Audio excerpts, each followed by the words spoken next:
तो आज हम लेकर के आए हैं आप लोगों के लिए क्लास 10th के चैप्टर 5 और ये सबसे ज़्यादा इम्पोर्टेंट है। चैप्टर का नाम आप लोग सुन रखे होंगे, है ना, तत्वों का आवर्त वर्गीकरण। इसमें से हर एक साल अधिकतर क्वेश्चन पूछे जाते हैं कि बताइए कि तत्वों को कौन सजाया, तत्व कितने थे, है ना, तत्व को मतलब सजाए तो किस आधार पे सजाए। इस टाइप के क्वेश्चन बहुत बार रिपीट होता है। तो आज हम 20 ऐसे ऑब्जेक्टिव बताएंगे जो एग्जाम में बार बार आते हैं। ठीक है, तो 20 ऑब्जेक्टिव को याद कर लेना है अच्छे तरीके से। तो सबसे पहला, जैसा कि आप यहाँ पर देख सकते हो, क्वेश्चन है कि आधुनिक आवर्त सारणी में वर्गों की संख्या कितनी थी।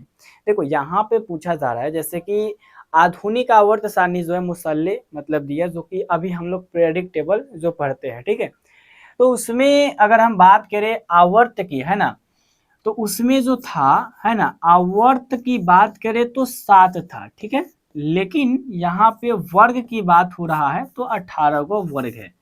मतलब आधुनिक आवर्त सारणी में जो है 18 गो वर्ग है और 7 गो आवर्त है।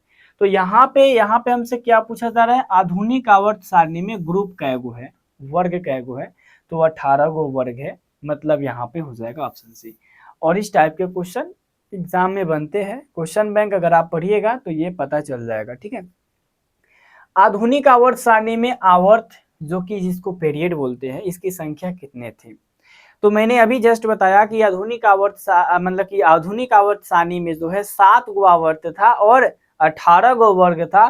तो यहाँ पे 7 आप देख सकते हो जो कि ऑप्शन ए में उपस्थित है। चलिए, option A is the correct answer, याद हो गया। ठीक है, इसके बाद यहाँ पे देखना ध्यान से, अष्टक नियम का प्रतिपादन किस वैज्ञानिक ने किया। मतलब यहाँ पे ये पूछा जा रहा है, जैसे कि देखो बहुत सारे नियम आए।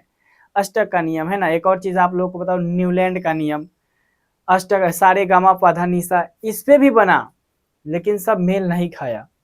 और जो लास्ट में आए हमारे आधुनिक काल के वैज्ञानिक मुसल्ले जी, तो इन्होंने अच्छे तरीके से परमाणु संख्या पर तत्वों को सजाया। अरे कुछ नहीं जानते हो तो इतना जानते हो ना, पीरियोडिक टेबल होता है जिसमें हाइड्रोजन, लिथियम, पोटेशियम सब चीज इंक्लूड रहता है, सभी तत्व।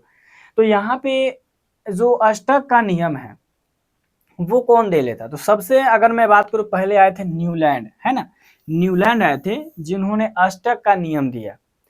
फिर डेवोनाइडन भी आए थे, डेवेराइनर भी आए थे और इन्होंने त्रिक का नियम दिया, त्रिक का नियम, है ना। मोजले, मेंडलिफ ने तो आपको पता ही है कि मतलब कि जोसेफ मेंडलिफ ने क्या किया, इसमें उनका कितना योगदान था, है ना। मुसल्ले के बारे में भी आप लोग जानते हैं। यहाँ पे नेक्स्ट देख सकते हो, क्वेश्चन है कि त्रिक का नियम किसने प्रतिपादित किया। तो त्रिक का नियम सिंपल सी मैंने अभी बताया कि डेवोराइनर करके एक इंसान थे, एक वैज्ञानिक थे जिन्होंने त्रिक का नियम दिया था, वो भी असफल रहे। डेवोराइनर, है ना, डेवोराइनर हो जाएगा, 4 का यहाँ पर क्या हो जाएगा, बी हो जाएगा। इसके बाद यहाँ पर देख सकते हो, आधुनिक आवर्त सारणी किस पर आधारित है। देखिए, मेंडलीफ आवर्त सारणी जो बना है, मतलब जो आधुनिक आवर्त सारणी जो बना, उसमें अगर मैं बात करूं तो परमाणु संख्या पर ध्यान दिया गया। मतलब तत्व को किस आधार पर सजाया गया, परमाणु संख्या के आधार पे। अब परमाणु संख्या क्या है, परमाणु द्रव्यमान क्या है, ये सब भी जानना जरूरी है। लेकिन जैसे आप ये ऑब्जेक्टिव क्लियर कीजिएगा, अगर आप लोगों का कमेंट आएगा ना, बस 5 कमेंट आ जानी चाहिए सभी लोगों का। अगर आएगा 5 कमेंट, इसका ऑल टोटल सब्जेक्टिव बताऊंगा, जिसमें मैं इंक्लूड करूंगा कि मतलब परमाणु संख्या क्या है, कौन मतलब आए थे, कैसा नियम दिए थे, संयोजकता क्या होता है ना। बहुत सारे इसमें क्वेश्चन बनते हैं। तो यहाँ पे आधुनिक आवर्त सारणी में जो होता है ना, मतलब कि परमाणु संख्या के आधार पर वो आधारित है। 5 का भी हो जाएगा। छठा नंबर देखो, मेंडलीफ की आवर्त सारणी किस पर आधारित थी। मेंडलीफ की आवर्त सारणी किस पर आधारित थी। तो मेंडलीफ की जो आवर्त सारणी थी वो मतलब परमाणु द्रव्यमान पे आधारित थी। ठीक है, 6 का यहाँ पे क्या हो जाएगा, बी हो जाएगा, परमाणु द्रव्यमान पे आधारित थी। इसके बाद चलिए हम बात करते हैं अगले यहाँ क्वेश्चन की। क्वेश्चन है कि हीलियम कैसा तत्व है। हीलियम जो कि आप लोग नाम सुने होंगे, तो हीलियम जो है एक अक्रिय तत्व है। अब अक्रिय तत्व क्या होता है, जो किसी दूसरे तत्वों से अभिक्रिया नहीं करता है।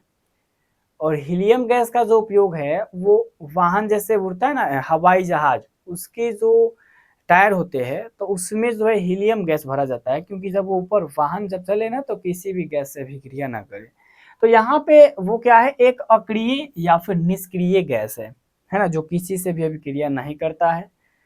नेक्स्ट है आवर्त सारणी के शून्य समूह का वर्ग कौन सा है। पहले 1 मिनट यहाँ देख लो, वही क्वेश्चन को सही से सजा करके लाया हूँ। आवर्त सारणी के शून्य समूह का तत्व कौन है, मतलब आवर्त सारणी में जो 18वां जो ग्रुप है उसको शून्य ग्रुप भी कहा जाता है ना, मतलब कि शून्य समूह कहा जाता है। तो इसमें कौन ऐसे तत्व हुए जो आते हैं, तो जितने भी निष्क्रिय तत्व हो गए जैसे हीलियम है ना, मतलब बहुत सारे तत्व है, आर्गन, उसके बाद में रेडॉन, जेनॉन, ये सब है। तो यहाँ पे मैं अगर बात करूँ तो हीलियम हो जाएगा, है ना, हीलियम जो है आप लोगों का हो जाएगा, और He ऐसा नहीं, He इस तरीके से होगा, ठीक है, हीलियम। इसके बाद देख सकते हो क्वेश्चन है, किसी भी आवर्त में बाएं से दाएं जाने पर परमाणु की त्रिज्या, परमाणु के आकार बढ़ता है कि घटता है। जब आप लोग देखिएगा ना पीरियोडिक टेबल में, तो जब बाएं से दाएं, मतलब पीरियोडिक टेबल को देखिए और उसमें बाएं से जब दाएं की ओर मतलब घूमिएगा, ये पीरियोडिक टेबल है, जब इधर से इधर आइएगा, है ना, तो परमाणु की त्रिज्या क्या होगी, बढ़ेगी कि घटेगी, मतलब किस साइड जो है बड़े त्रिज्या वाले हैं, किस साइड छोटे त्रिज्या वाले, ये क्वेश्चन है। तो अगर मैं बात करूं तो इधर से जब इधर आइएगा ना बाएं से दाएं, तो उसकी त्रिज्या घटती जाएगी, और अगर समझ में ना आए ना तो 1-2 बार इसको पढ़ लो, सब्जेक्टिव में सारा खत्म कर दूंगा, ठीक है। इसके बाद यहाँ पे देखो, किसी भी वर्ग मतलब किसी भी समूह में ऊपर से नीचे आने पर परमाणु का आकार बढ़ता है कि घटता है। तो जैसे कि ऊपर से जब नीचे आइएगा तो बढ़ेगा, है ना, ऊपर से जब नीचे आइएगा तो परमाणु का आकार बढ़ेगा, मतलब पहले छोटका, फिर उससे बड़का, फिर उससे बड़का, उससे बड़का, है ना। नीचे से ऊपर से अगर नीचे आइएगा तो क्या चीज होगा भाई, बढ़ेगा। लेकिन वही चीज जब हम दाएं से बाएं जाएंगे तो क्या होगा, घटेगा। बात समझे, ऊपर से अगर नीचे आएंगे तो परमाणु का त्रिज्या बढ़ेगा, और दाएं से बाएं जाएंगे तो घटेगा। इसके बाद देख सकते हो, निम्नलिखित में कौन सबसे अधिक अधातु गुण को प्रदर्शित करता है। यहाँ पे आपको 4 ऑप्शन देखने को मिल रहे हैं, तो इसमें कौन है वो सबसे ज्यादा अधातु गुण प्रदर्शित करता है। एक आपका है फ्लोरीन, फ्लोरीन एफ, फ्लोरीन का नाम आप लोग सुने होंगे। एक और चीज, सबसे ज्यादा जो विद्युत ऋणात्मक तत्व होता है वो कौन होता है। आपके पास 2 ऑप्शन है, एक क्लोरीन एक फ्लोरीन। आप इसका जवाब कमेंट बॉक्स में बताइएगा, सबसे ज्यादा विद्युत ऋणात्मक तत्व कौन सा है, सबसे ज्यादा विद्युत ऋणात्मक तत्व कौन सा है, ये दोनों में से आपको बताना है कौन है। इसके बाद मेंडलीफ के समय ज्ञात तत्वों की संख्या कितनी थी। जब मेंडलीफ साहब मतलब आए थे तो उस समय कितने तत्व ज्ञात थे, बता सकते हैं आप लोग। अगर नहीं पता है तो कोई बात नहीं है, अगर नहीं पता है तो कोई बात नहीं है। यहाँ पे जो है 63 वो तत्व उस समय ज्ञात थे, ठीक है, कितने, 63 वो। इसके बाद देख सकते हो, न्यूलैंड का अष्टक नियम किस तत्व तक लागू हो पाता था। एक तत्व का नाम बताने जा रहा हूं, और वो है आपका कैल्शियम, है ना। न्यूलैंड का जो अष्टक नियम है वो कैल्शियम तक ही लागू होता था, उसके बाद लागू नहीं होता था। अष्टक का मतलब पहला का गुणधर्म 8वां से मिलता है, सारे गामा पधा निशा के जैसा, मतलब ये बनाए थे जो कि असफल हो गया। इसके बाद यहाँ पर देख सकते हो क्वेश्चन है कि आवर्त सारणी के किस वर्ग के तत्वों को हाइलोजन कहा जाता है। अब बताइए हाइलोजन किसे कहा जाता है, आप तो बता सकते हो, मैंने बताया आप लोगों को। नहीं जानते हो तो कोई बात नहीं है। यहाँ पे आपका 14 का जो परफेक्ट आंसर हो जाएगा वो आपका हो जाएगा वर्ग 17 को जो होता है हाइलोजन कहा जाता है, हाइलोजन ग्रुप, है ना, उसको क्या बोला जाता है, हाइलोजन ग्रुप, वर्ग 17 को। इसके बाद देख सकते हो क्वेश्चन है कि निम्नलिखित में, 1 मिनट, इसके बाद क्वेश्चन है निम्नलिखित में कौन सा उप धातु है। अब यहाँ पे आपके पास 4 ऑप्शन है, इसमें एक बार रट लेना है कि भाई उप धातु कौन है। लोहा तो हो नहीं सकता है, तांबा तो हो नहीं सकता है, अल्युमिनियम तो हो नहीं सकता है, क्या जर्मेनियम होगा। यस, बिल्कुल जर्मेनियम होगा, ठीक है। इसके बाद यहाँ पे आप देख सकते हो क्वेश्चन है कि सोडियम की परमाणु संख्या 11 है, इसकी संयोजकता कितनी है। संयोजकता मतलब कैसे निकाला जाता है, ठीक है ना, संयोजकता ये भी फॉर्मेट में बताऊंगा सब्जेक्टिव में। संयोजकता और इलेक्ट्रॉनिक विन्यास, ये दो चीज़ बहुत ज़्यादा जरूरी है। निकालने का तरीका बताऊंगा। तो पहले यहाँ पे सोडियम की जो परमाणु संख्या होती है वो 11 होती है, और इसकी संयोजकता की अगर मैं बात करूं तो इसकी संयोजकता जो होती है वो आपका होती है 1। ठीक है, क्या होती है? 1 होती है। ऑप्शन ए हो जाएगा। इसके बाद देखो क्वेश्चन है कि आधुनिक आवर्त नियम का प्रतिपादन किसने किया? सबसे परफेक्ट क्वेश्चन है। जो भी हम लोग जो पढ़ते हैं आधुनिक आवर्त नियम, है ना, तो उसको कौन मतलब खोजा था, कौन निकाला था, बता सकते हैं? तो आप लोगों का बस एक ही जवाब आने चाहिए कि सर हम जानते हैं, मोसल्ले ने मतलब 19वीं शताब्दी के मध्य में वो क्या किए थे, वो खोज किए थे। ठीक है, मोसल्ले। इसके बाद यहाँ पे आप देख सकते हो क्वेश्चन है, आवर्त सारणी के प्रथम वर्ग के तत्वों को क्या कहा जाता है?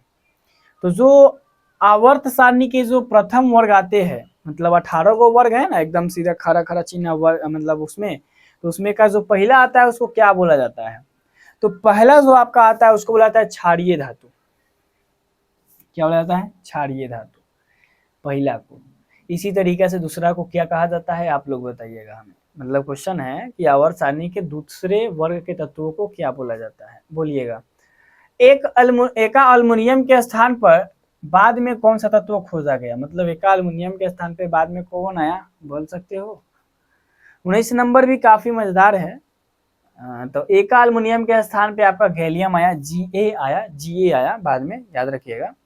इसके बाद देखो, किसी भी तत्व के इलेक्ट्रॉनिक विन्यास 282 है, यह किस वर्ग का तत्व है? आइडेंटिफाई करना बड़ी मुश्किल है, बट कोई बात नहीं, अभी हम बता देते हैं, बाद में आप लोग मतलब जब बताएंगे सब्जेक्टिव तो उस समय निकालना सीख जाइएगा। ठीक है, तो यहाँ पे ये आपका ऑप्शन भी हो जाएगा वर्ग 2 का।